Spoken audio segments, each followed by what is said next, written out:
Berapa atasanmu sanggup memberi gaji sehingga begitu enteng kau tinggalkan sholatmu? Apa yang dijanjikan istrimu sehingga begitu enteng kau berikan yang haram? Hanya rayuan sesaat, padahal dia pun akan meninggalkanmu sebelum masa tua tiba. Apa yang dijanjikan anak-anakmu? Ayah, kami akan menjagamu di hari tuamu nanti, maka berikan kami yang kami inginkan. Belikan kami rumah yang besar, belikan kami kendaraan yang mewah. Nanti setelah hari tua kami akan menjagamu, kata mereka. Tapi setelah kita tua, dosa-dosa begitu banyak terkumpul, mereka pun meninggalkan kita di panti jompo yang penuh dengan kesunyian, hening, sepi. Suara cucu tak terdengar menangis, karena mereka pun malu mengakui kita sebagai orang tua. Suapkanlah yang haram ke mulut mereka, berikanlah yang batil ke dalam perut mereka. Itu hanya akan menjadi azab di dunia sebelum hari kiamat tiba. Ishma syi'ta, hiduplah sesuka hatimu. Ishma syi'ta, apa yang mau kau makan, makanlah. Apa yang akan kau bekerjakan, kerjakanlah. Fa innaka mayyit, tapi ingat, kau akan menjadi mayat, kau akan mati. Semua akan diminta pertanggungjawaban di hadapan Allah Subhanahu wa ta'ala.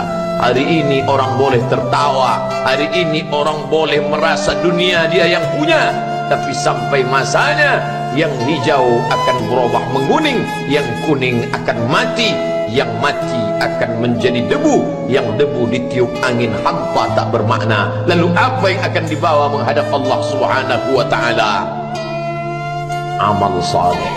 Kalau pernahlah mulut itu membaca sepotong dua potong ayat sebelum berangkat bekerja, kalau sempatlah masuk ke kamar mandi mengambil air wudhu, solat sunat duha sebelum berangkat bekerja, kalau sempatlah ketika duduk dalam suasana santai membuka iPad lalu dibuka Quran digital sambil melihat beberapa ayat, merenungkan maknanya, mengingat mati, kalau sempatlah mulut mengucapkan subhanallah wa bihamdihi subhanallahil azim, kalau sempatlah anak istri dibawa ke masjid iktikaf mendengarkan pengajian, kalau sempatlah beberapa persen dari pendapatan itu dilimpahkan ke rumah anak yatim panti jompo masjid, kalau sempatlah beberapa meter tanah dibeli untuk pembebasan mendirikan rumah Allah, kalau sempat memberikan beberapa karpet untuk rumah yang selalu ditinggalkan, kalau sempatlah membelikan beberapa kilo beras untuk yatim piatu dan panti jompo,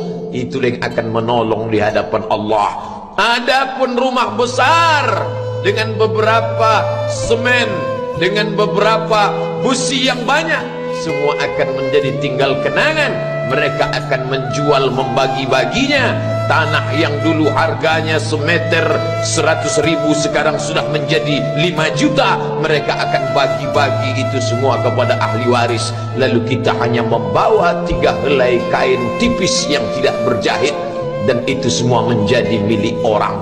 Kalau dulu mereka kita didik dengan pendidikan yang baik, di tengah malam mereka bangun menetes air matanya, lalu dia berdoa, Rabbighfirli wa liwalidayya warhamhuma kama rabbayani shaghira, seperti tetesan embun di tengah gurun Sahara yang panas. Kalau sempatlah mereka berdoa, Allahumma ighfir lahu warhamhu wa'afihi wa'fu anhu, maka mengalirlah air yang sejuk ke tenggorokan yang kering. Kalau sempatlah mereka membeli makanan, diundangnya anak yatim, diusapnya kepala, ya Allah, terimalah sedekahku ini untuk almarhum ayahku, almarhumah bundaku. Aku tak dapat membalas budi baik mereka, ya Allah, mereka sudah mendahului aku. Maka akan mengalirlah itu sebagai berlipur lara di tengah alam barzakh sementara kiamat tiba. Tapi kalau mereka hanya dididik dengan keduniawian, dididik dengan kemewahan, disumbat mereka dengan materi, tak pernah diingatkan pada mati. Ketika kita mati, mereka pun juga akan mati perasaan ingatannya. Paling celaka lagi, mereka mengingat kita dengan mengantarkan bunga, mereka mengingat kita dengan pakaian hitam, mereka mengingat kita dengan suara musik. Mereka mengingat kita dengan memajang foto kita besar-besar di dalam rumah, dan itu hanya menjadi penghalang rahmat Allah turun. Tidak berkesan sedikit pun. Mereka sedang menyangka kalau dinyanyikanlah lagu kesenangan kita, terobat rindu hatinya. Kalau dipajangnya foto kita, dilingkarkannya karangan bunga, puas rindunya. Padahal itu tidak membuat pengaruh apapun kepada kita di alam barzakh. Maka sayang, buatlah sayang yang mengingatkan sesudah mati. Kalau rindu, buatlah kerinduan yang membuat dia akan tetap mengalir sebagai satu amal sesudah kematian. Idza matal insan, kalau manusia mati, inqata'a. Dulu rajin membaca Quran, berhenti. Dulu rajin salat tahajud, berhenti. Dulu rajin menghatamkan segala yang baik-baik, berhenti. Tapi ada yang tetap mengalir. Di antara yang mengalir itu adalah shadaqatun jariyah. Sempat membelikan beberapa bungkus nasi. Nampak orang tua di panti jompo menyuap nasi itu, menggeletar tangan mereka karena usia lanjut, menetes air mata. Kita bukan sedang melihat orang tua, kita bukan sedang melihat orang lain. Saat itu kita sedang melihat potret diri kita 30 tahun yang akan datang.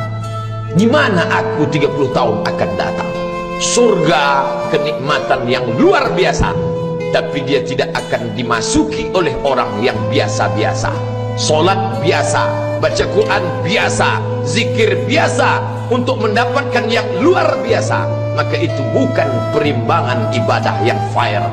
Hanya dengan solat wajib biasa, hanya dengan baca Quran biasa, hanya dengan zikir biasa, hanya dengan sedekah biasa, berharap akan masuk ke dalam surga yang luar biasa, maka sungguh bukan suatu perimbangan.